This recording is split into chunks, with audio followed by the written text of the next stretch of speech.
não gostaríamos que tivesse favela, nós gostaríamos que todo mundo tivesse uma infraestrutura mínima ali para estar vivendo. Então não é nada contra a favela, mas em si um sistema que coloca as pessoas na favela. A gente tem um projeto de 900 bilhões de reais, você consegue em 10 anos não ter mais nenhuma favela. E o Bukele, todo mundo fala do Bukele na parte de segurança, no fundo o Bukele está querendo fazer lá, em El Salvador, o que ele fez em Singapura, que é o que eu acho que a gente precisa para o Brasil. No Brasil, assim, a indisciplina do brasileiro está desde da bituca de cigarro, do lixo no chão, da favelização, que a favelização começa aqui antes de acontecer Não tem como achar a favela bonita. Não tem. Mas existe uma romantização em cima da favela. Demais. Esse é um dos temas centrais nossos, como desfavelizar E o Brasil. não é um ódio à favela, é simplesmente aquela questão, não gostaríamos que tivesse favela, nós gostaríamos que todo mundo tivesse uma infraestrutura mínima ali para estar vivendo. Então não é nada contra a favela, mas em si um sistema que coloca as pessoas na favela. E o único partido que tem um projeto objetivo, um orçamento, tudo para acabar com as favelas no Brasil. Esse é o nosso. A gente tem um projeto de 900 bilhões de reais, você consegue em 10 anos não ter mais nenhuma favela. Só que o desafio, aí entra uma coisa que a gente estava conversando no começo, e que você conhece mais do que eu, é sobre a disciplina da própria população. Então, eu vou falar coisas que as pessoas no início vão discordar, mas que foi feito em Singapura.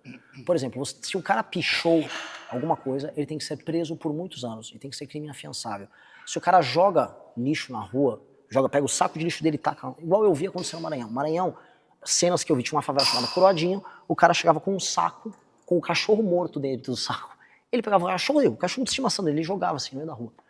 Um cara desses, ele tem que ser preso. E esse é o tipo de punição. Porque em Singapura é assim, vai ter uma restrição de liberdade para o cara gerar primeiro o fator medo.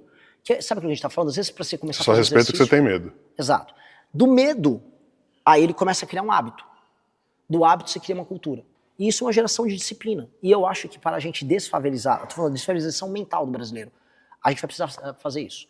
E a gente vai precisar de muito apoio, porque toda a lógica brasileira é uma lógica sobre relaxo, sobre esculhambação. E a gente tem que quebrar isso. O Brasil nunca enfrentou as facções de verdade. Então a ideia, no início a gente falou, vamos trazer para cá, foi uma coisa que eu conversei muito com o Aldo, a ideia do direito penal do inimigo. Então ter um direito especial para quem está numa condição especial. Então um membro de uma facção, por exemplo, ele perde a presunção de inocência. Que é assim, se você aborda alguém na rua, ou a pessoa tem um processo normal, por exemplo, a pessoa bateu um carro, está sendo, sei lá... Bebeu. Tem uma investigação, ela tem a presunção de inocência. Sim. Se uma pessoa, ao longo de uma investigação, é descoberta que ela é membro da facção, quando ela é abordada, ela crime inafiançável, ela não tem progressão de pena, o Estado é muito mais veloz na hora de pegar ela, ela não dispõe de certas prerrogativas básicas que um bandido comum, que não é membro de uma facção, tem. Isso permite que o Estado seja muito mais eficaz na destruição da facção criminosa. E hoje isso acontece. Hoje um membro de uma facção, por exemplo, é pego e é como se ele fosse um preso comum, ou um membro, ou uma pessoa comum que cometeu um delito, um crime. Então a separação que a gente faz, através da lógica do direito penal do inimigo, ela permite uma velocidade e uma eficácia do Estado similar ao que certos estados têm quando vão combater organizações terroristas. Por exemplo, os Estados Unidos, quando detecta que alguém é da Al-Qaeda, sabe? Sim, claro. E essa é a primeira coisa. A segunda é o entendimento de que mesmo com isso, não é o suficiente. E por que não é o suficiente? Porque as facções, elas já tomaram... Vou botar aqui em percentual, vamos botar... Tem 40 milhões de pessoas que vivem sob... 25% geralmente.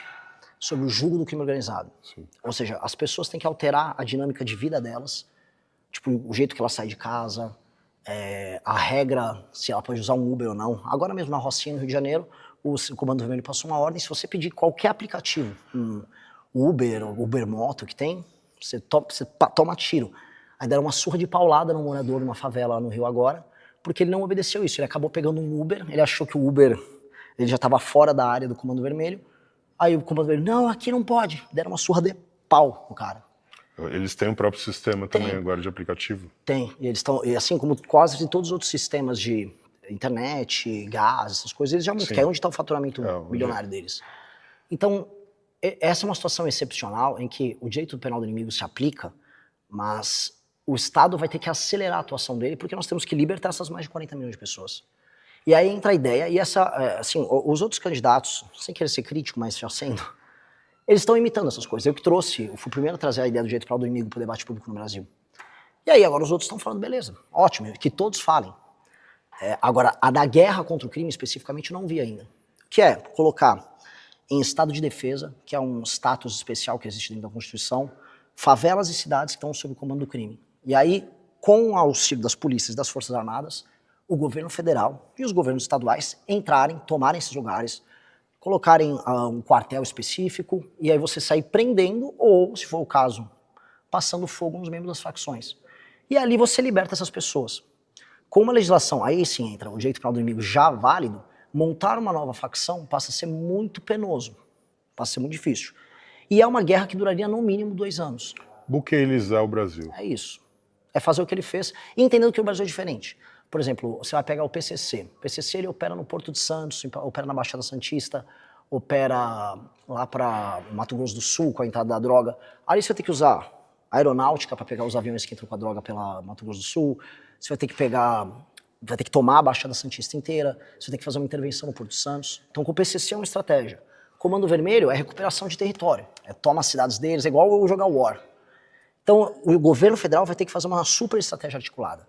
E esse é o mérito principal do nosso plano. A gente articularia com os governadores e o governador que não quiser ajudar, a gente faz uma intervenção no estado dele. Vou dar um exemplo. Bahia e Ceará, os governadores não...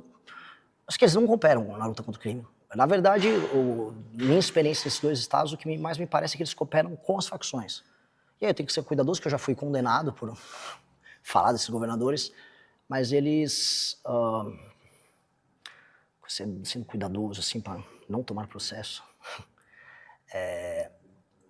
eles meio que utilizam as forças policiais para fazer outras coisas que não combater o crime, vamos colocar assim. Teve uma cidade que eu visitei, essa até vale vocês fazerem um IRL, porque parece videogame, parece que está naquele Red Dead Redemption. Esse mesmo. Muito bom esse jogo. E é uma cidade fantasma, parece uma cidade de Velho Oeste, é uma cidade antiga, lá no Ceará. Pedi até para achar o nome da cidade certinho, sempre esqueço o nome dela, aquele vilarejo que a gente foi. Morada Nova. Qual? Morada Nova. Morada Nova? Fantasma? A cidade fantasma.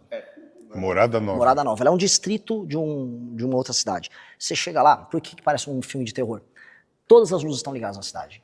Tudo. A quadra da cidade está ligada, tá tudo ligado. Você fala, então tá acontecendo uma coisa, não tem uma pessoa. O Comando Vermelho tomou a cidade, e aí o que o governador fez, que essa foi a parte que mais me revoltou, o governador usou a polícia para escoltar as pessoas para fora.